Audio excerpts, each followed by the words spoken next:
বিএমইটির পরিসংখ্যান অনুযায়ী 2022 থেকে 2025 পর্যন্ত 3 লক্ষের বেশি নারী শ্রমিক বিদেশে গমন করেছেন।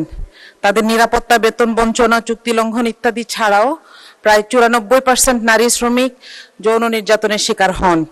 আমার প্রশ্ন, তাদের নিরাপত্তা নিশ্চিতের জন্য তাদের নিয়োগকর্তা যাচাই, বীমা ইত্যাদির পাশাপাশি তাদের জন্য 24 ঘন্টা হটলাইন এবং সেফ হোমের কোনো ব্যবস্থা করা হবে কিনা?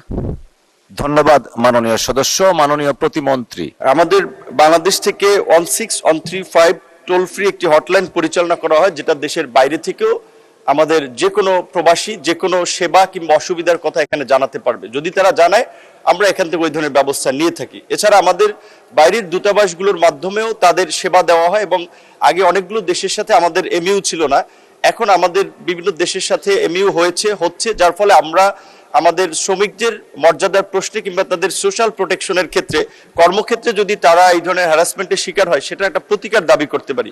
সৌদি আরবে আমাদের 2টো সেফ হোম আছে। এছাড়া ওমান সহ মিডল ইস্টের কয়েকটা দেশে আরো পর্যায়ক্রমে সেফ হোম পরিচালনা করা হচ্ছে, এবং প্রকৃত অর্থে আগের চেয়ে এখন এই মিডল ইস্ট থেকে যে আমাদের নারী শ্রমিকরা একটা নির্যাতনের শিকার হয়ে আসছে, এখন সংখ্যাটা কিছুটা কমতেছে, এবং আমাদের আইনি সহায়তা প্রতিকার পাওয়ার জন্য আমাদের মন্ত্রণালয়ের এবং দূতাবাসের সমন্বয়ে সেখানে আইনি সহায়তাও দেওয়া হয়। এবং আমাদের নারী শ্রমিকদের বিশেষ করে পাঠানোর ক্ষেত্রে এখন আমরা একটু বেশি কেয়ারফুল হচ্ছি, যে প্রকৃত অর্থে তারা যেখানে যাচ্ছে সেখানে কাজের পরিবেশ এবং আপনার আইএলও কিংবা আন্তর্জাতিক সংস্থার যে মানদণ্ড অনুযায়ী শ্রমিকরা তাদের সোশ্যাল প্রোটেকশনগুলো পাবে কিনা, সেগুলো এনশিওর করার পরে আমরা পাঠাচ্ছি।